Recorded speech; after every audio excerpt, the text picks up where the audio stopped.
বীরভূমের সদর শহর সিউড়ির ভৌগোলিক অবস্থান সদর শহর হলেও সিউড়িকে অনেকটাই পিছিয়ে রেখেছে মূলত যোগাযোগ ব্যবস্থা উন্নত না হওয়ার কারণে। বাস হোক অথবা ট্রেন, সমস্ত কিছুতেই সিউড়ি থেকে কলকাতা যাতায়াত অনেকটাই সময় সাপেক্ষ।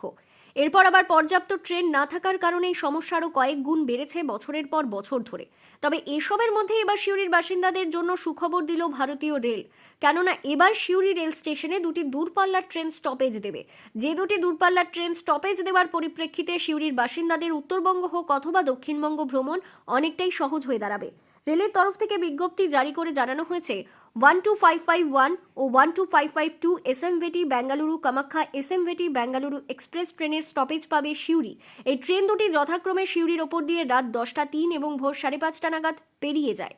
এছাড়াও 22611 ও 22612 Chennai Central New Jalpaiguri Chennai Central train দুটিও সিউড়িতে স্টপেজ দেবে।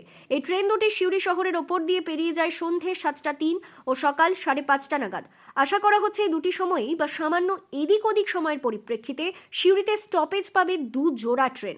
এই দুটি ট্রেন চালু হলে সিউড়ির বাসিন্দাদের উত্তরবঙ্গ ভ্রমণ হোক অথবা দক্ষিণ ভারত ভ্রমণ দুটোই অনেকটাই সহজ হয়ে যাবে। সিউড়ির বাসিন্দারা একেবারে ঘরের কাছে থাকা রেল স্টেশন থেকেই সকল জায়গায় ভ্রমণ করতে পারবেন। সিউড়ির জন্য তো সুখবর, চিনপাই স্টপেজ পাচ্ছে শিয়ালদা সিউড়ি মেমু এক্সপ্রেস। ব্যাঙ্গালোর যাওয়ার একটি ট্রেন, কামাখ্যা ব্যাঙ্গালোর যে ট্রেন, এবং সেই সঙ্গে নিউ জলপাইগুড়ি চেন্নাই সেন্ট্রাল ট্রেনের সিউড়ি স্টপেজ হচ্ছে। অর্থাৎ দক্ষিণে যারা চিকিৎসা করাতে যান তারা সিউড়ি থেকে উঠবেন, সিউড়িতে নামবেন।